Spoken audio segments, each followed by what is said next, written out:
dia a todos e todas. É um prazer recebê-los aqui.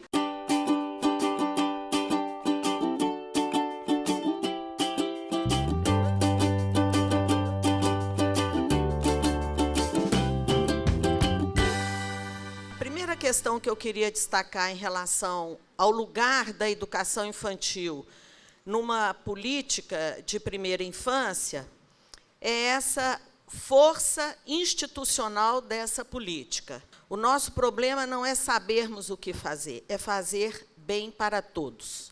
Nós não conseguimos fazer bem nessa escala que hoje significa a educação infantil.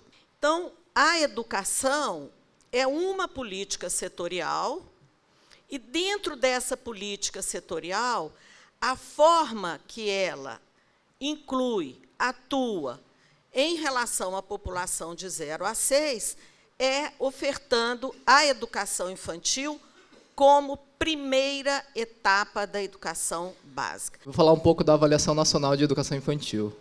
No Plano Nacional de Educação está o seguinte: a avaliação da educação infantil a ser realizada a cada 2 anos, com base em parâmetros nacionais de qualidade, a fim de aferir infraestrutura física, quadro do pessoal, condições de gestão, os recursos pedagógicos, a situação de acessibilidade, entre outros indicadores relevantes. Os desafios é a construção de um indicador sintético que consiga mostrar bem a questão da educação infantil com toda a sua especificidade, mas de forma sintética, para ser bem apropriado. A construção de questionários, que isso vai demandar um trabalho do INEP de se apropriar de algumas coisas para poder construir um bom questionário. E, por fim, o INEP tem pensado em construir mais instrumentos de autoavaliação, ou seja, dá para a escola algo que ela vai se apropriar e ela pode se olhar a partir dessa avaliação e que não precise necessariamente retornar o dado para o INEP. Assim, tem menos pressão e tem uma outra apropriação a partir disso. A educação é responsabilidade do Estado, da família, da sociedade. A LDB disciplina a educação escolar, que se desenvolve predominantemente por meio de instituições públicas, e, ao disciplinar, ela coloca a educação infantil, hoje, que foi uma luta de tantos anos, né, como parte do sistema de educação básica. A educação pública é feita em instituições com profissionais formados. Isso é o que é garantido como direito para a criança. Qualquer outra coisa que se faça pode ser complementar, pode colaborar, mas não é a educação infantil como direito da criança e como dever do Estado. Discutir as políticas de educação infantil é sempre muito importante. E, nesse momento pós-Plano Nacional de Educação, é importante a gente poder falar de currículo, de uma base curricular nacional, de uma avaliação nacional de educação infantil, para garantir o direito à educação dessas crianças. Porque é disso que se trata, do direito das crianças ao seu desenvolvimento pleno. A gente quer que elas possam não aprender determinados conhecimentos, mas sim atingir o máximo do seu potencial. O currículo é entendido apenas na velha concepção de currículo como um conjunto de disciplinas, né? Ou como uma matriz curricular, que é aquele quadro. Nós mesmos fizemos um estudo de muitos documentos de orientações pedagógicas para a educação infantil. Em grande parte deles, nós encontramos grades curriculares com aula de ciências, 2 aulas no berçário, 3 aulas não sei aonde. Então, a gente fala, calma, a gente até entende isso, eu estou só provocando vocês para vocês saírem de onde estão, tão sossegados. Desassosseguem um pouco. Então, essa noção de um currículo e de uma base, e nesses casos extremos, que são poucos, uma imitação horrorosa da estrutura de ensino fundamental, nem mais o ensino fundamental é desse jeito, diz que nós precisamos pensar muito sobre a palavra currículo na educação infantil. Currículo hoje, na concepção de muitos curriculistas, é aquilo que acontece, e não aquilo que eu escrevo e entrego na Secretaria de Educação. É aquilo que é feito. Portanto, o currículo só existe em um lugar, na sala com as crianças. Essa discussão, que muitas vezes, então, fica uma discussão reduzida a 2 pontos, ou você é a favor ou contra alfabetizar na educação infantil, então, se alfabetiza ou não se alfabetiza, ela tem dificultado muito que a gente consiga superar os desafios, né, ou essa polarização entre 2 posições tão dicotômicas, né? E tem nos afastado, eu acho, de perguntas que poderiam ser bem mais importantes para a área.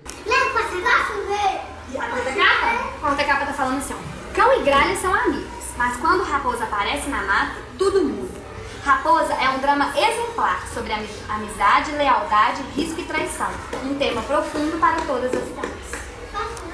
Uma coisa que eu queria fechar com esse vídeo é dizer, olha, tem muita coisa para a gente ensinar, porque atrás desse trabalho teve um trabalho de letramento literário, né, do que é um livro, que vocês veem que a menina pede para ler a contracapa, quer dizer, ela conhece esse objeto, ela sabe o que esperar de uma contracapa. Quero dizer que é um prazer muito grande estar aqui, especialmente a equipe do CECIP, que hoje é responsável pela Secretaria Executiva da Rede Nacional, pelo carinho, pelo respeito.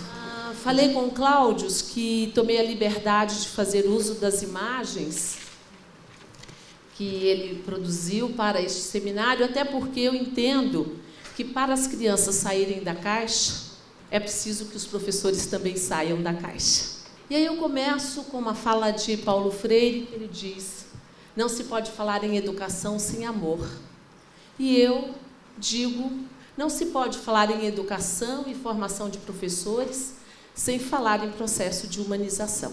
As próprias diretrizes curriculares nacionais de educação infantil definem que a avaliação da educação infantil é uma avaliação que é do processo que a criança vive, né, na instituição, né? É papel do professor da instituição realizar essa avaliação. E a avaliação da educação infantil, ela não é classificatória, ela não cria hierarquias, ela não seleciona as crianças. O documento é claro. Então, primeiro, nós temos que garantir uma avaliação que analise essas condições para não correr o risco de ter qualquer perspectiva de avaliação dos alunos que seja descontextualizada. Eu acho que todo o esforço e o empenho que nós temos que fazer é enfrentar esse debate, de fato, priorizando uma avaliação das condições de oferta, garantindo condições de operacionalização dessa perspectiva.